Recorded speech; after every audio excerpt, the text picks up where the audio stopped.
Welcome to Charts Today. My name is David Linton, and today's edition for Monday, the 24th of July, comes to you from London. And we start, as always, by looking at the dollar index. We had big falls on Thursday, we drifted lower on Friday, and we're just sitting flat this morning. But we can see here on the daily chart, we really are in free fall, and on the weekly chart, we have crossed through the cloud. Mixed picture longer term on the point and figure chart. We've still got to really break below this 93 level on the index to really reverse this trend, and also we do still have some support here, although we've reached this target, and reaching downside targets is bearish, and we see here as well we've still got further to fall on the short-term target. So the dollar is in very much a short-term downtrend. The long-term picture is still maybe just a little bit less clear, although this move below the cloud now puts us in a bearish frame of mind on all three charts. And if we look at the euro, conversely, we're in a bullish frame of mind on all three charts here. So we are seeing this long-term transition.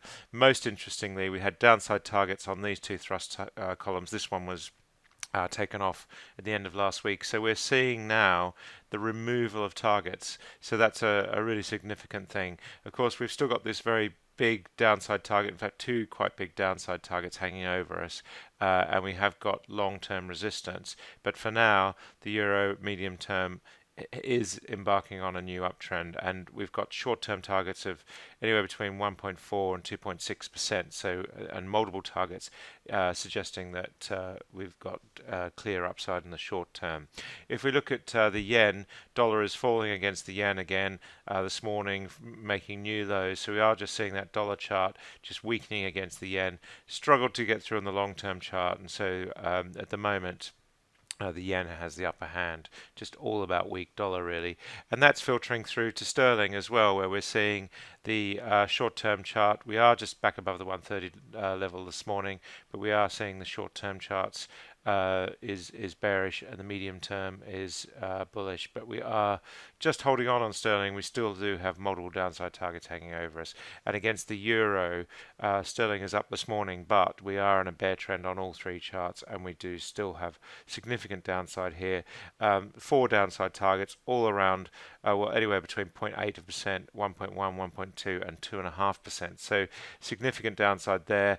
And this target here, with sterling going below the euro to parity, that's 11, 12% downside. So we have just activated that target. So we are now seeing real downward pressure on sterling against the euro. Against the Swiss franc, we're seeing sterling lower here as well. And against the Australian dollar, it's just falling away again, and that's bearish on all three time frames. So Aussie dollar strong, sterling weak. Looking at US stock markets, the S&P 500 was up on Friday, looking quite strong. The week was quite strong. We see on the weekly chart here. The week before was stronger, but we're seeing really nudging new highs. The Nasdaq has regained the high that we saw in June on Friday, so that's significant. We are now above the previous high. New highs are good, remember, and we're seeing upside potential here of 6 and 11%. Only a couple of targets, whereas in the Dow Jones we're seeing a few more targets. We've got a target as high as 34% upside, but we'd look to this short-term these medium-term targets of 10.5% on two different charts. We're seeing that same target, and we're seeing short-term targets of 2 and 4%. So the Dow is looking quite strong. The Russell 2000 also looking strong. Quite interestingly, on the long-term chart, this is the 1% chart, 14, 15% upside, and one as much as 46%. We would obviously look to the 14 and 15% upside first, but that's for the broad US market. So we're seeing quite a lot of strength there. The S&P future down very slightly this morning, and the Nasdaq E-mini also just down slightly. So at the moment, no real clear heads up as to which way the US market is going to open. We are seeing the FTSE just falling away this morning, so weaker here. And we are just seeing sentiment on the IMF report probably just weighing heavily on the market this morning. And we're seeing the long-term and medium-term charts are fine, but the short-term is not. Looking at the FTSE 250, we're seeing this is only down 0.3% this morning, and we are seeing the last week or two a really strong trend emerging. So there's just this recovery finding support on the cloud. FTSE 250 looking like the better market than the FTSE 100. DAX falling away strongly. That stronger euro down nearly 2% this morning. So that stronger euro really weighing heavily on the German market.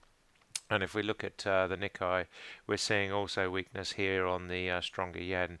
Hang Seng is bullish on all three time frames, up 0.5%, and Shanghai up 1/3%, but really just making this long-term emergence through the cloud, medium and short-term China looking better all the time.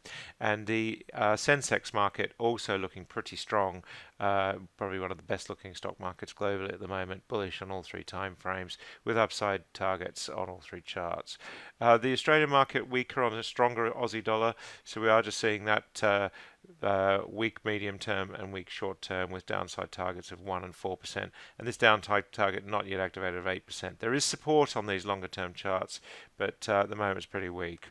Brent crude fell very heavily on Friday, so just embarking on the long term downtrend. The medium-term trend is bearish, and increasingly we're just seeing that summer driving season now over. That crude is falling at its second half of the year.